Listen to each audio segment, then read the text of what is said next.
Please state your name for the record and proceed with your testimony. My name is Shannon Johnson, and I'm here on behalf of my son. For the past 14 years, our family has become conversational in the unwritten language of autism. Through our son, we've learned cues and create coping mechanisms each time we decode a shutdown, a meltdown, or an outburst. We read body language and pick up keywords and expression to know what our son JJ is struggling with. Though he can answer some questions, he's never been able to come to us and say, I don't feel good, I'm hungry, or I'm tired. He's never been able to advocate for himself in nearly all aspects of his life. As a mother who did everything right, I sit year after year around tables filled with doctors, specialists, teachers, and therapists and experience the very raw reality of our child. He's made some progress, but it's not as much as we'd like to see. I have the same flood of feelings, heartbreak and failure, no matter how well I prepare myself. Our son has subjected himself faithfully to years of therapy, chiropractors, groups, holistic and conventional doctors, different diets, and so much more, pushing himself to the limit in a world that is made up of everything difficult for autism. Along with Johnny, we have another child who isn't on the spectrum but suffers from debilitating anxiety. He has real-life panic attacks where he can't breathe, he vomits, he has diarrhea, he cries, and he completely shuts down. At the age of 8, following an episode at a well check, we left the doctor's office with an unsolicited prescription for Xanax for my 8-year-old. He's gone to therapies and medical professionals as well. And eventually we were told to just back down and put him on medication. This is something that we've been determined to avoid. Med after med, failure after failure, we got to the point where our then 9-year-old was on 3 different medications to counteract all the side effects from just one ADHD and anxiety medication.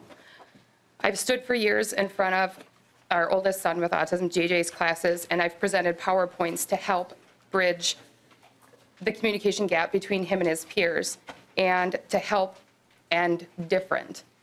Just to have people see him, have his peers see him as just another kid. In every single presentation I've given, I say people with autism are like friends that speak a different language. They think, they feel, they have the same interests, they do everything that we do, they just struggle with communication. I've also presented saying, if you feel sad or you feel scared, you can go to a doctor and you can get medication to help with that. And people are the only thing that can help autism. But for us, everything in that speech changed in October of 2018.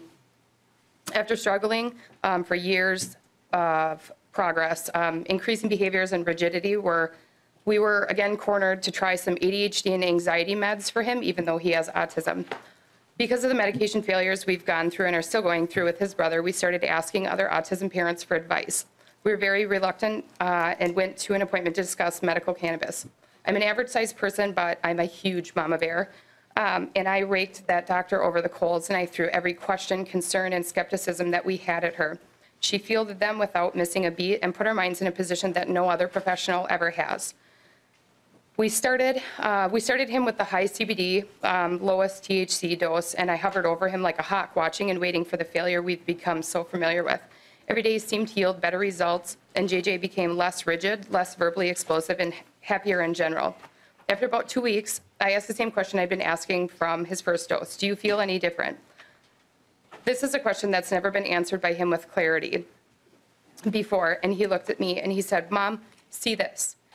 I can't do it because I'll get vertigo, but he shook his head up and down and all around, and he said, it doesn't hurt anymore.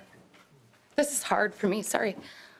And I asked, what didn't hurt? He says, my head. Reciprocal conversation at this point was a new territory for us. And so I said, did your head hurt this morning? And he said, no, Mom, every time I wake up in the morning, my head hurts, but it doesn't anymore. And he shouted, I'm a new man. And he kind of toe-sprung, walked away, and he was whistling. And I started crying because I had no idea that his head hurt every single day. He wasn't able to articulate that to us. I cried because it was for the first time in his life that he was actually able to advocate for himself. I began receiving calls from his school that he must be maturing. He's having better days, that he's not perseverating on small problems that he has, that we didn't need social stories for the holidays, and that he's able to be in the room with kids that he'd historically shut down just seeing, and further not even reacting to their behaviors. Then I received a call from the school social worker that I've waited so long to answer. He reported for the first time since 3rd grade, Johnny's in 8th grade, that he had made progress on his social goals. And so whatever we were doing, we needed to keep doing that because it's working. I decided to put our conservative secret aside and share with the school exactly what we had been doing. And they were surprised, but they welcomed it because they see the benefits that it has had. I'm here today to share how life-changing this has been for our family. I'm here to send my plea to open medical cannabis up to more conditions, allow it to be administered in schools, and try to make it more cost-effective so I don't have to work a second job to be able to afford it. I desperately need that time with my family. Our son is living proof that this works. He's able to recall his day, which is something he's never been able to do. He has greater body awareness and no longer binge eats, which seems like ironic. It does. He's no longer trapped inside of his own mind. He's able to have reciprocal conversations. He's amazing, and he's finally starting to project all the years of hard work that he's put in largely in part of the medical cannabis that he has had 0 side effects from. He needed this. Our other son needs this. So many people need this but don't qualify, but it works. Please think of our once silent child's journey as you carefully consider bills related to medical cannabis. Thank you for your testimony. I understand you need to leave. Do members have any questions for our testifier before she goes?